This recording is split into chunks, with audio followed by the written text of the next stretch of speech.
harap boleh memberi hukuman ringan kepada Yuka. Kerana alasannya ialah Yuka masih muda lagi. Kehidupannya pasti sukar kerana wajah dan namanya telah diumumkan di surat khabar. Hai, apa khabar semua? Nama saya Hani. Welcome to Memo dan Seram. Untuk maklumat anda, saya akan menggunakan suara sebagai penepis untuk mengelakkan kata-kata keganasan terdengar kepada kanak-kanak di sekeliling anda. Saya harap anda boleh menggunakan imajinasi anda menonton cerita hari ini. Kes ini berlaku kepada sepasang kekasih di Jepun. Semuanya bermula dengan panggilan telefon pada 23 Mei 2019. Polis telah menerima panggilan dari seorang wanita yang menyerah diri kepada polis. Setelah sampai ke lokasi yang diberi olehnya, mereka ternampak seorang pemuda tertiarap di sekeliling penuh dengan darah di lantai. Sebelah pemuda itu ada seorang gadis yang tengah duduk diam sambil bermain telefon bimbing dan merokok. Semasa polis dengan perlahan-lahan menghampiri gadis itu tiada cuba berlawan kepada polis. Oleh itu, proses menangkap gadis itu sangat mudah dan berjaya pada hari itu. Mendengar kata-kata gadis itu, pemuda yang terluka itu adalah boyfriendnya bernama Luna. Dia juga mengaku bahawa dialah yang menikah boyfriend dia. Ketika polis bertanya mengenai motif mencederakan boyfriendnya itu, gadis itu berkata, "Saya sangat sayang dan sangat mencintainya. Saya tidak dapat menerima yang dia tidak mencintai saya." Kenapa gadis itu sanggup membunuh teman lakinya? Nampaknya kes membunuh ini ada motif yang tidak diketahui. Gadis itu bernama Takaoka Yuka. Dia berumur 21 tahun. Ibunya ialah orang China. Yuka juga dilahir di China. Keluarganya sudah berpindah ke Jepun semasa Yuka berumur 2 tahun. Beberapa lama kemudian, keluarganya berjaya menukar warga negara menjadi orang Jepun. Kepada semua gadis Jepun sebelum berumur 20 tahun, kebanyakan mereka akan berusaha berterusan belajar ke universiti. Tetapi Yuka berhenti dari meneruskan pelajarannya pada Mac 2017. Dia pula bekerja sebagai shop manager di bar bernama Girls Bar. Hobi Yuka ialah suka cosplay dan menonton anime.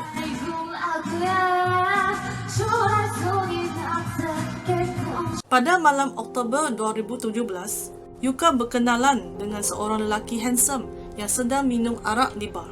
Malam itu, mereka cuma berbual biasa saja, tanpa memberi telefon nombor atau telefon apps pada masa itu. Sehingga pada bulan Mac 2018, mereka barulah saling berkawan di Twitter. Selepas itu, mereka barulah sering berbual-bual di Twitter setiap hari. Perbualan antara mereka sangat mesra dan gembira. Tambahan pula, dengan gaya pemuda itu menyebabkan Yuka mulai terpesona lalu jatuh cinta kepadanya. Siapakah pemuda handsome itu? Nama pemuda itu ialah Runa. Dia bekerja sebagai gigolo pada masa itu.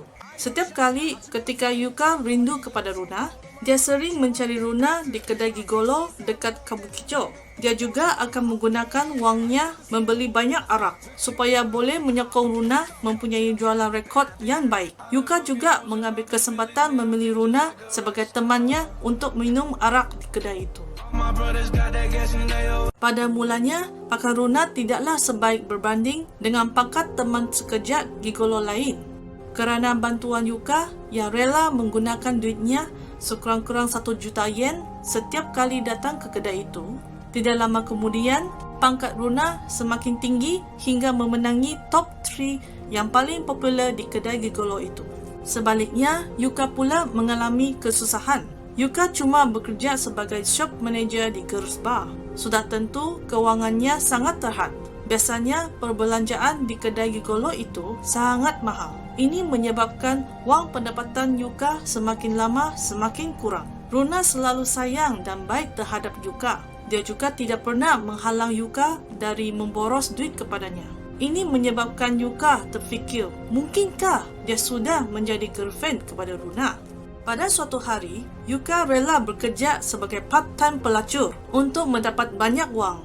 Pendek kata, demi memberi sokongan kewangan kepada Runa, Yuka rela mengkhianati tubuh badannya demi Runa. Pada bulan Mei, akhirnya Runa berjaya menjadi top 1 di kedai gigolo. Walaupun Runa tahu kejayaan dia kebanyakannya dibantu oleh Yuka, Runa juga tahu Yuka telah berkorban tubuh badannya demi kejayaan dia. Tetapi Runa tetap tidak berhenti, selalu menjemput Yuka datang ke kedai gigolo. Pada bulan April 2019, Yuka akhirnya memberanikan dirinya memberitahu Runa bahawa dia sangat mencintai dia. Runa pun mengaku dia juga cinta Yuka. Runa juga memberitahu bahawa dia akan berhenti bekerja sebagai gigolo pada bulan September 2019. Dia berjanji akan menikah dengan Yuka pada masa depan. Persoalannya ialah, adakah Runa sanggup berhenti dari pekerjaan dia sebagai top 1 gigolo di kedai itu? Adakah Runa betul-betul mencintai Yuka hingga rela menikahinya? Jawabnya agak kejam terhadap Yuka. Bagi Runa, Yuka adalah pelanggan terbaik di dalam kejayaan dia. Jadi dia berusaha untuk tidak menyakiti hati Yuka untuk keuntungan dirinya. Setelah mereka menjadi sepasang kekasih, mereka selalu keluar bersama-sama setiap minggu sekurang-kurangnya 2 atau 3 kali. Semua perbelanjaan seperti wang tiket, bilik hotel dan lain-lain semua dibayar oleh Yuka sahaja. Yuka tidak kisah membuang duit kepada Runa. Kalau Yuka tidak cukup duit, dia tidak kisah berusaha bekerja supaya dapat banyak wang untuk keluar bersama Runa. Yuka selalu bersemangat dan bermotivasi dalam kerja. Apabila dia teringat Runa akan berhenti kerja gigolo di masa depan.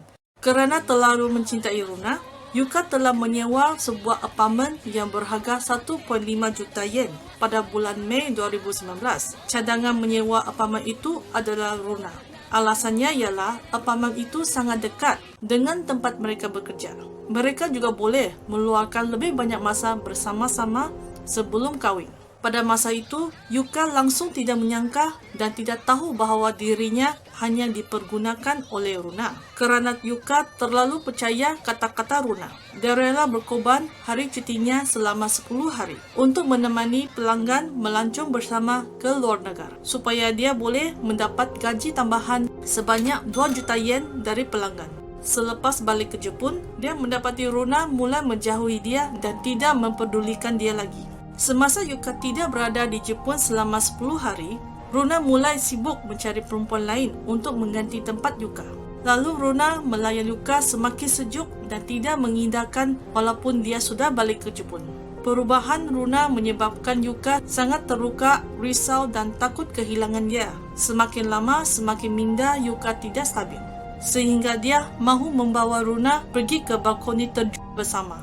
Sejak kejadian itu, Runa mulai merasa Yuka menjadi beban kepadanya. Dia bertambah mengabaikan Yuka dan tidak kisah keadaan Yuka. Pada bulan Mei 21, kawan Yuka memberitahu dia bahawa dia ternampak boyfriend Yuka membawa perempuan bermalam di hotel.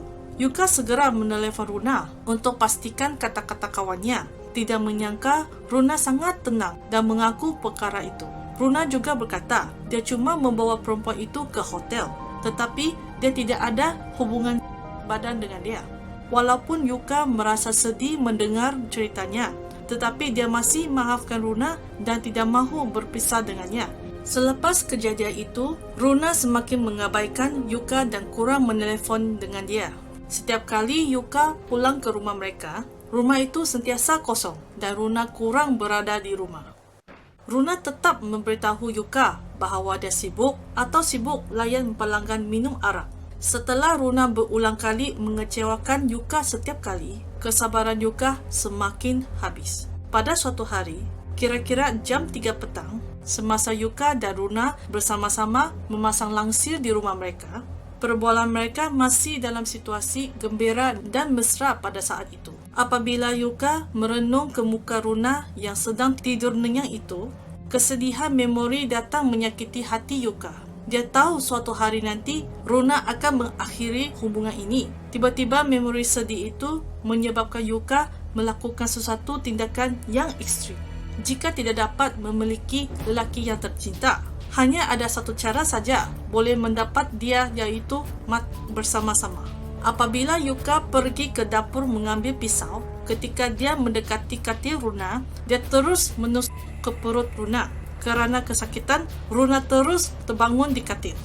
Tiba-tiba, Yuka terus menunggang ke atas badan Runa untuk menghalangnya bangun. Kemudian dia bertanya kepadanya, "Adakah Anda pernah mencintai saya?" Runa menjerit kesakitan sambil berkata, "Saya mencintai awak juga. Saya tidak akan memanggil polis datang ke sini. Bolehkah tolong saya memanggil ambulans?" Sepatutnya, Yuka mahu teruskan mencedera teman lelakinya itu. Tetapi, dia mulai ragu-ragu pula apabila nampak muka kesakitan Runa. Semasa Yuka berhenti mencedera Runa, Runa mengambil kesempatan menoleh dan berlari ke arah pintu bilik.